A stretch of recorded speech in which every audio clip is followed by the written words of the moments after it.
talk today, specifically, is going to be about empowerment. The title is Empowering Leadership, Empowerment 2.0.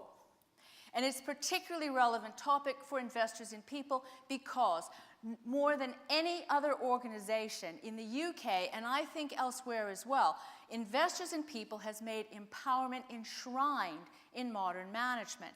You have held a flag so that the rest of us who teach leadership development out and about can do so with confidence that people aren't going to say, what's she talking about? What is this empowerment lark? You make it part of everyday life. Now there are so many organizations involved in Investors in People that you are critical mass for management in this country. It's exciting, it's thrilling. I like being here.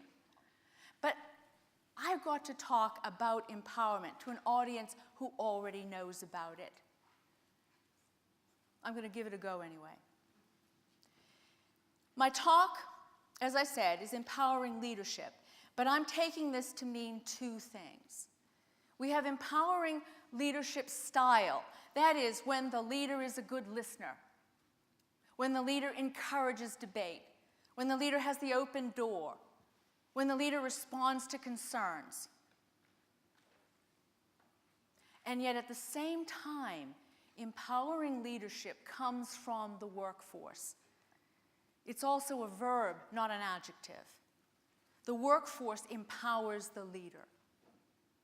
The workforce can accept you as a leader or not, can work to a quality standard or not, can accept a chain of command or not. They can make the leader's life very, very easy or make it an absolute daily grind where the poor guy or gal can't face going into work.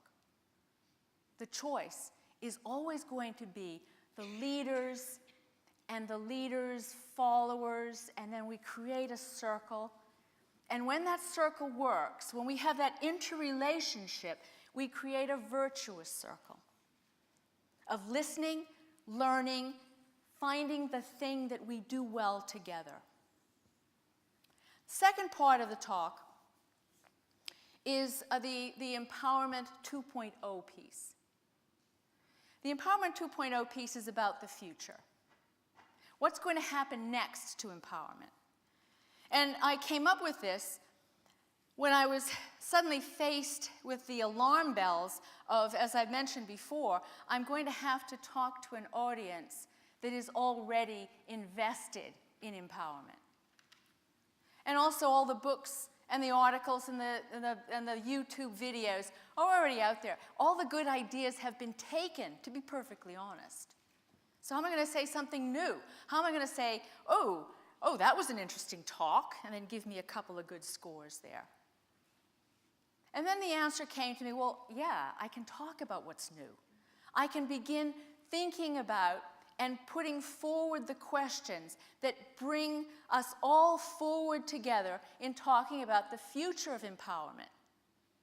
Because so far, the last 20 years, you guys have been engaged in Empowerment 1.0, the beginning, the phase where, as employers, you worked well with employees, employees worked well with you, and you create this virtuous circle.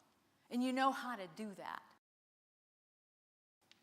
The first use of the word empowerment in the English language was in 1681, when Charles II granted a charter to William Penn.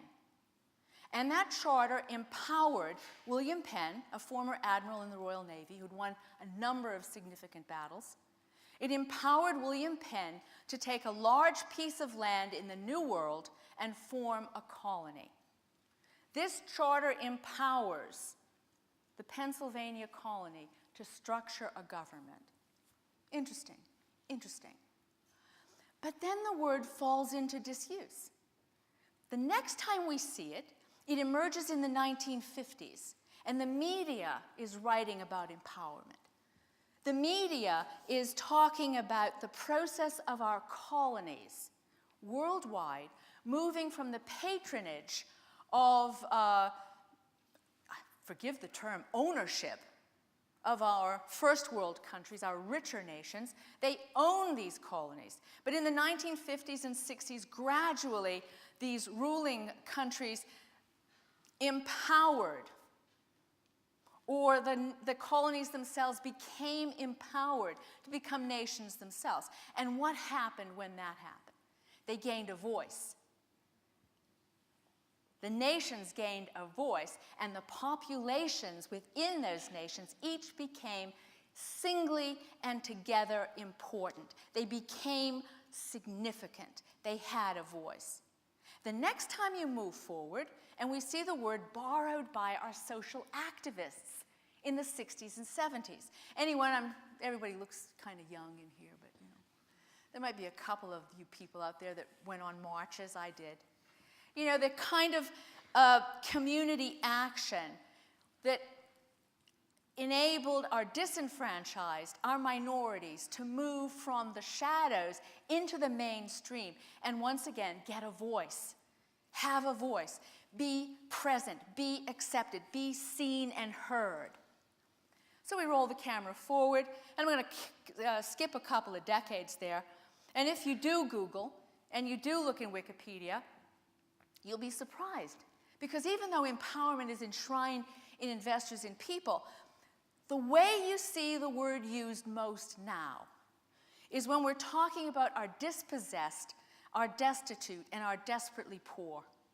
The financial services sector has taken on the word empowerment to describe the process of an individual becoming an economic citizen.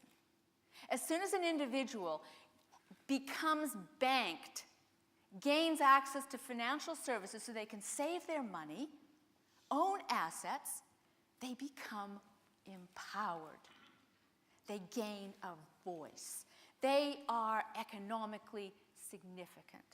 And I think this is a wonderful history for the use of the word empowerment. But at least one of you is going to be saying, oh, this is good, and I've got a social conscience myself, or I wouldn't be here, but what's this got to do with business, commerce, and me making more money? We are in a room full of business people, and there is nothing wrong with making more money. I think the word empowerment, and there are people who would debate this with me, but hey, I got the mic. I think the word empowerment entered the management arena with the work of a Scot named Professor James MacGregor Burns, now Professor Emeritus at William and Mary College in the United States. And in 1972, he wrote a book called Leadership. It's a seminal work. It's a bit thick, a bit heavy, but to extrapolate its core idea, he's the first person who wrote about the embedded relationship of leader and follower that is intrinsic to empowerment. Just as the leader empowers the follower empowers the leader, and as Dr.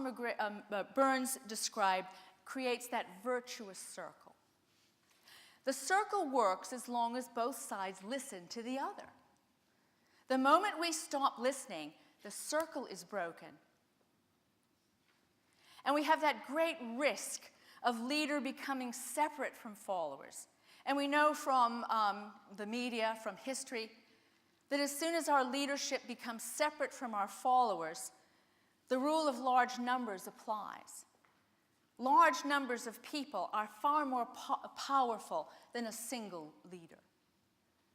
So that even if I sit at the top and I'm a despot, I'm an autocrat, and I don't have to listen to anybody because I own the place, eventually, I will be thrown over.